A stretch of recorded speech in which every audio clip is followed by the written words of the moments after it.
Hello and welcome back to my channel. On this video, I'm going to be talking about all of the books I want to read in the month of October 2024. And I can tell you right now, it is kind of the ultimate fall reading list. I have a lot of really seasonal reads that I've chosen for this month. And then at the end of the video, I'm going to choose 5 books randomly from my Kindle after drawing a random alphabet letter, and those will get added to my list as well. Every month in 2024, I am trying to read 24 books minimum in each month. And so I have 19 pre-chosen, and then I'll add 5 to that list with the alphabet challenge. Now I'm also trying to get through all of the books that I assign myself. So if I don't get to them in one month, they carry over into the next month. So I'm gonna start out with the books that I have left over from previous months before I dive into the new books that I'm adding to my list. So the first couple of books I've talked about a number of times. One is called The Hurricane Wars by Thea Guanzin. The second is called Heavenly Bodies by Imani Aru. These are both fantasy novels that I have just not had a chance to get to yet. I am looking forward to getting to them soon. The Hurricane Wars has a second book coming out later on this year. And Heavenly Bodies is supposed to have an audiobook coming out in January, but I'm probably gonna try to get to it before then. So those are 2 on the list.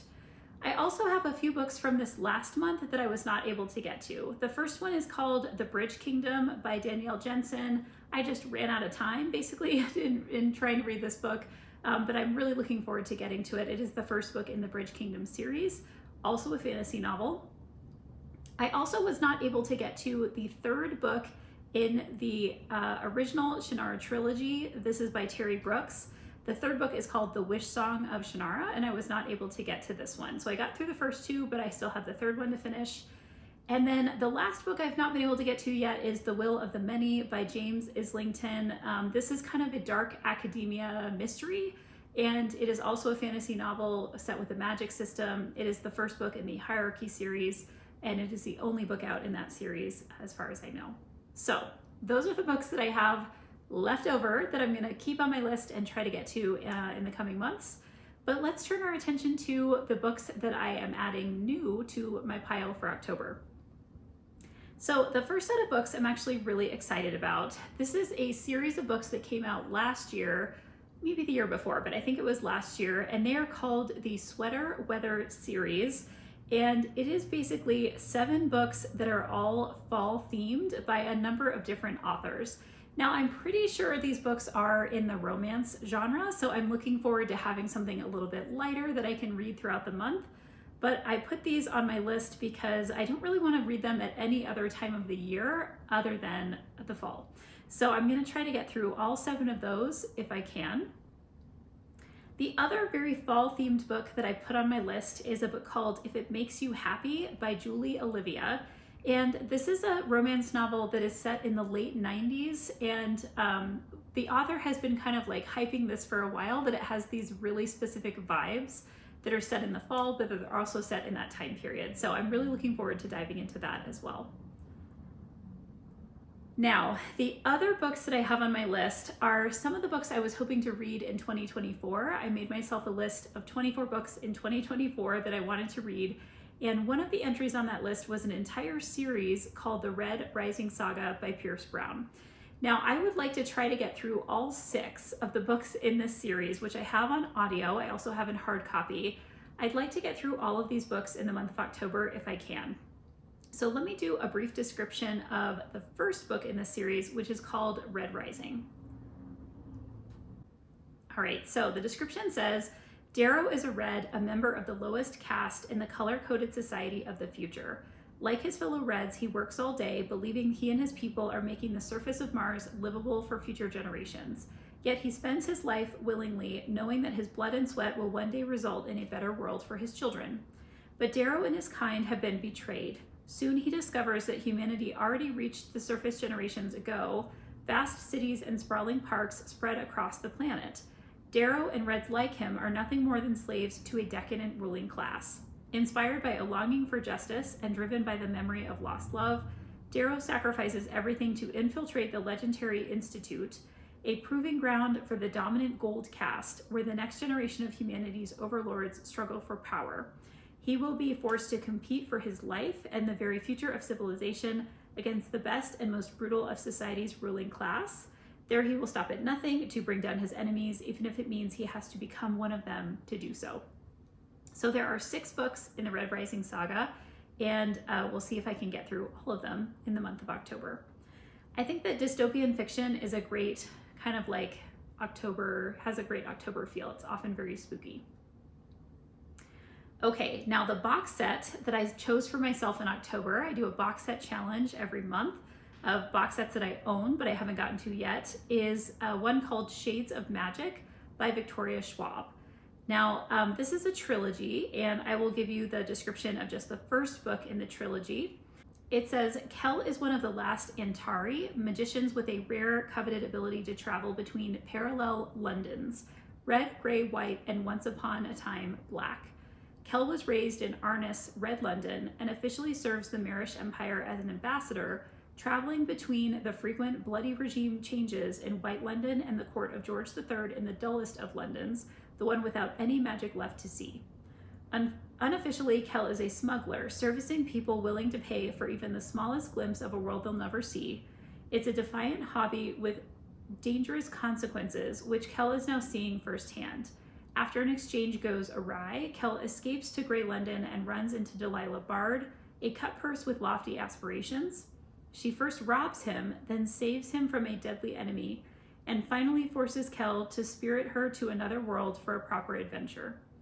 Now, perilous magic is afoot and treachery lurks at every turn. To save all the worlds, they'll first need to stay alive. So I'm looking forward to reading that entire trilogy, which I definitely intentionally assigned myself for the month of October because of that magic feel. Okay, so because I have so many series books on my list, there's not very many slots left. I only have a couple more books that I've added to my list. These are both first books in new series that I've been hearing a lot about and that I wanted to try. The first book is called Guild, and it is the first book in the Plated Prisoner series by Raven Kennedy. And this is also a book, I feel like I have a theme this month of colors. It's showing up in like a number of these different series. This one has the same. So the description says, the Fae abandon this world to us, and the ones with power rule. Gold floors, gold walls, gold furniture, gold clothes. In Highbell, in the castle built into the frozen mountains, everything is made of gold. Even me. King Midas rescued me, dug me out of the slums, and placed me on a pedestal.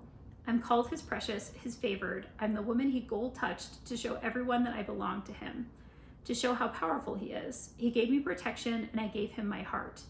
Even though I don't leave the confines of the palace, I'm safe. Until war comes to the kingdom and a deal is struck, suddenly my trust is broken, my love is challenged, and I realize that everything I thought I knew about Midas might be wrong, because these bars I'm kept in, no matter how gilded, are still just a cage. But the monsters on the other side might make me wish I'd never left. The Myth of King Midas Reimagined, this compelling adult fantasy series, is as addictive as it is unexpected. With romance, intrigue, and danger, the gilded world of Aurea will grip you from the very first page. Okay, so first book in a series, I'm excited to step into that. And then the next book that I have on my list, the last book for October that I've pre-chosen, is a book called The Awakening, which is the first book in the Zodiac Academy series. This is co-written by Caroline Peckham and Suzanne Valenti. And this is a book that, a series that some people have said, like, I think there's like a dozen books in this series. Let me see how many there are. Okay, right now it looks like there's 9. And people say like, oh, you have to get through the first 4 before you like really get into it. So I don't know how much I really want to invest in this particular series. But I've heard good things about it, and some people are just completely obsessed with it. So I thought I would start book 1 and just see what I think. The description says, you've been selected to attend Zodiac Academy, where your star sign defines your destiny. If you're one of the Fae, elemental magic is in your blood, and apparently it's in ours. As twins born in the month of Gemini, we're a rare breed even in this academy of supernatural a-holes. Changelings were outlawed hundreds of years ago, but I guess our birth parents didn't get the memo, which means we're totally unprepared for the ruthless world of Fae. Air, fire, water, earth, no one has ever harnessed all 4 of them until we arrived, and it hasn't made us any friends so far. As the rarest elementals ever known, we're already a threat to the 4 celestial heirs, the popular vindictive bullies who happen to be some of the hottest guys we've ever seen. It doesn't help that they're the most dangerous beasts in the academy and probably on Earth too. Our fates are intertwined, but they want us gone. They've only got until the lunar eclipse to force us out, and then they'll stop at nothing to succeed. We never knew we had a birthright to live up to, but now that we do, we intend to claim our throne. We can't expect any help from the faculty when it comes to defending ourselves, so if the dragon shifters want some target practice, the werewolves want someone to hunt, or the vampires fancy a snack, then we have to be ready. But we've been looking after each other for a long time, and fighting back is in our blood. Today's horoscope, totally screwed. So it just sounds kind of fun. I'm looking forward to diving into that and seeing what I think. So those are the 19 books that I have on my list, plus some from previous months. And now I'm going to pick my random letter and get into my Kindle and see what books I might be adding for the month of October. And again, I add 5 books from the random letter that I choose. So let me go ahead and get this in alphabetical order here. And then I'm going to choose my random letter.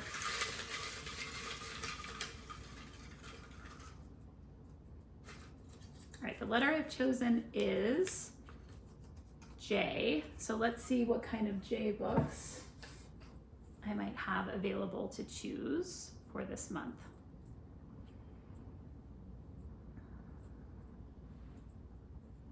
All right, there's some really good ones here. So the first book I think I'm going to choose is one called Jane and Edward by Melody Edwards. This is a modern reimagining of Jane Eyre.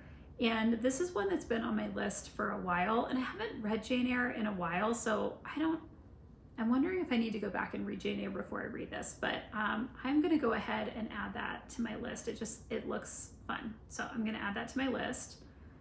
The next book that I'm interested in, I'm gonna look at the details for this to see what it includes.